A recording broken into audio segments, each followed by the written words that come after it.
अस्सलामुअलैकुम रहमतुल्लाहि व बरकातहू।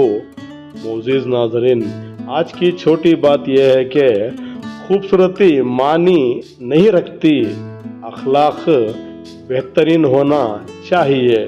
शुक्रिया मेरा चैनल देखने के लिए।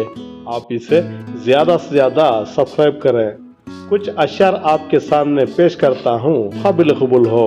माशाअल्लाह, ज़बरदस्ती की दोस्ती से बेहतर है सुकून की दूरियां अच्छी। सुकून की दूरियां अच्छी। किसी की जिंदगी से इतना भी मुतासिर ना हुआ करो, क्योंकि अपनी जिंदगी ही बोझ लगने लगे। फितरत का तकाजा यह है कि इंसान जन्नत भी चाहता है और मरना भी नहीं चाहता।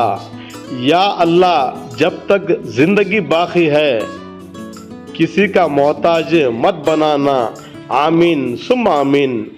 आप फरिश्ते भी बन जाए जमाने में गालिब, तब भी आपको लोग बुरा कहते हैं।